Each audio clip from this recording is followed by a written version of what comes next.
Raven Progressive Matrices. Raven Progressive Matrices diciptakan oleh J.C. Raven pada tahun 1938. Tes ini mula-mula dikembangkan di Inggris dan secara luas dipergunakan dalam lingkungan Angkatan Bersenjata Inggris pada Perang Dunia Kedua. Raven Progressive Matrices dimaksudkan sebagai tes nonverbal yang dirancang untuk mengukur kemampuan untuk mengerti dan melihat hubungan antara bagian-bagian gambar yang disajikan serta mengembangkan pola pikir yang sistematis. Tes ini sebagian besar mengukur general faktor, sedangkan sebagian kecil mengukur spatial aptitude, inductive reasoning, dan perceptual accuracy. Penyusunan soal bertingkat dari soal-soal yang mudah ke soal-soal yang sukar. Pada tingkat awal, soal-soal membutuhkan kecermatan untuk membeda-bedakan. Pada tingkat lanjut, soal-soal membutuhkan kemampuan berpikir analogis dan logis. Progressive Matrices terdiri dari 3 tes dengan penggunaan yang berbeda-beda, yaitu yang pertama ada Standard Progressive Matrices atau biasa disebut dengan SPM. Yang kedua ada Colored Progressive Matrices atau biasa disebut dengan CPM. Dan yang ketiga ada Advanced Progressive Matrices atau yang biasa disebut dengan APM. Yang pertama ada SPM. Nama aslinya sendiri adalah Standard Progressive Matrices. Nama Indonesianya adalah Tes SPM A2. Bentuk yang tersedia ada berbentuk buku dengan kuarto di mana masing-masing lembar atau halaman memuat satu butir soal dan kemungkinan jawaban yang benar. Tes ini terdiri dari 5 kelompok yaitu A, B, C, D, dan E. Masing-masing memuat 12 butir soal, jadi seluruhnya ada 60 butir soal. Aspek yang diukur. Tes SPM mengukur kecerdasan orang dewasa. Yang paling banyak diungkap adalah faktor general atau G factor. Sajian. Penyajian tes dapat secara individual maupun secara kelompok. Dalam penyajian kelompok, seyogianya setiap satu tester maksimum menangani 30 orang. Selanjutnya ada waktu penyajian. Total waktu tidak terbatas. Hanya saja biasanya disediakan sekitar 30 menit untuk mengerjakan soal, ditambah dengan waktu untuk pemberian penjelasan. Lalu ada tujuan.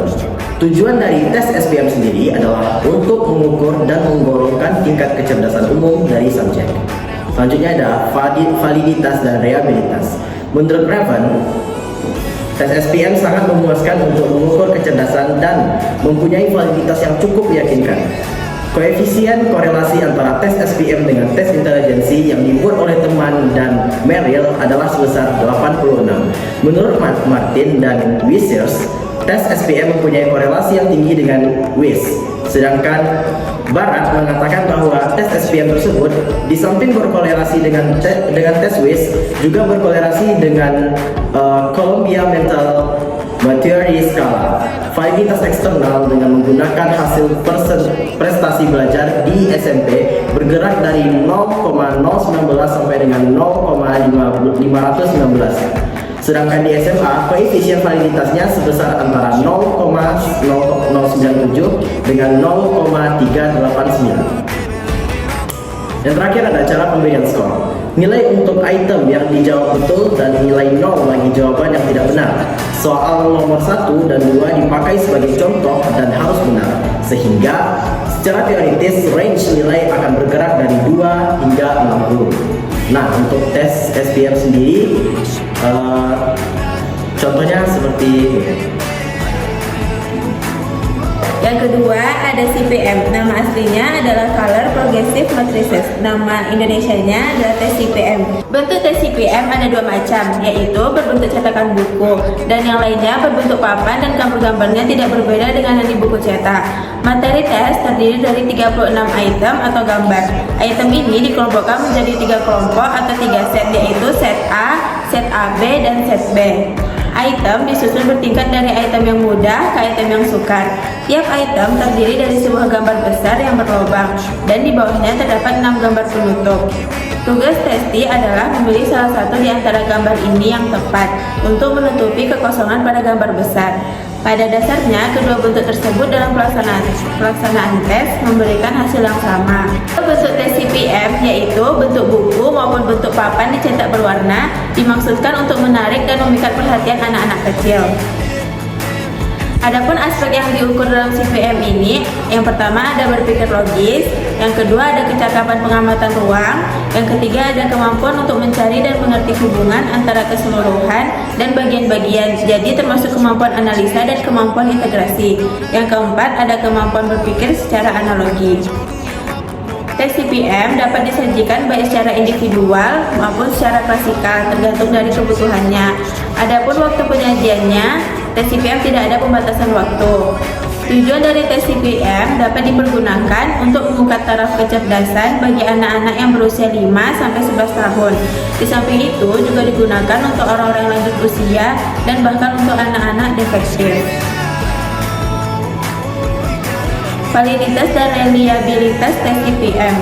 Penelitian tentang validitas tes CPM kebanyakan dilakukan dengan cara membandingkan atau mencari korelasi hasil tes CPM dengan prestasi wajar subjek atau dengan cara membandingkan tes lain yang sudah dianggap valid.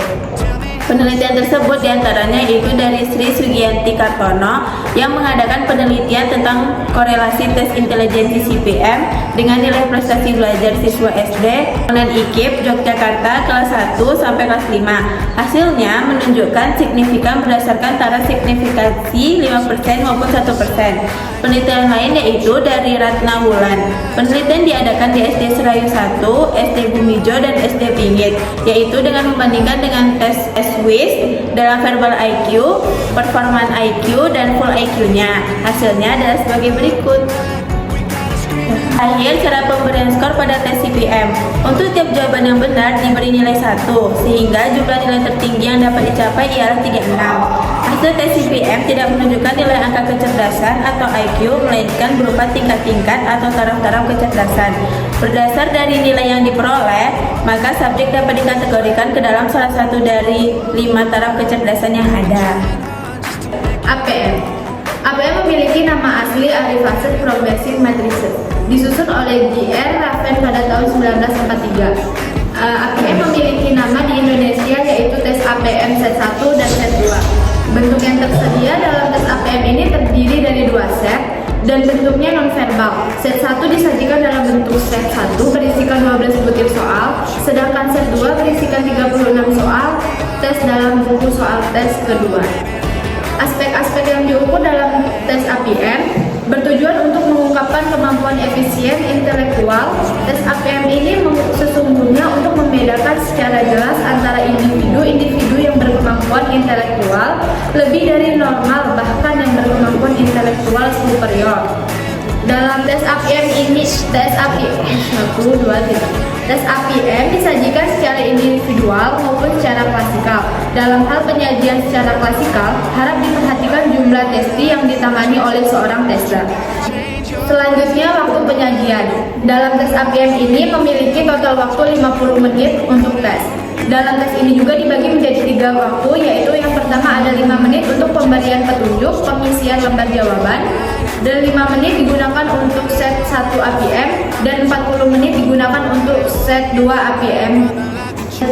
Tujuan dari tes APM untuk mengukur tingkat intelijensi di samping untuk tujuan analisis klinis. Reliabilitas dan validitas. Reliabilitas tes APM set 2 telah diteliti oleh J.C. Raven dan hasilnya sebagai berikut. Dan yang terakhir ada cara pemberian skor. Dalam tes APM ini, cara pemberian skor untuk setiap tes dapat ditentukan dengan benar dan mendapatkan nilai 1. Jika dia salah akan mendapatkan nilai 0. Kesimpulannya, dari pemaparan materi di atas, maka dapat diambil kesimpulan yang dimaksud dengan tes ini adalah tes kecerdasan berupa pilihan ganda yang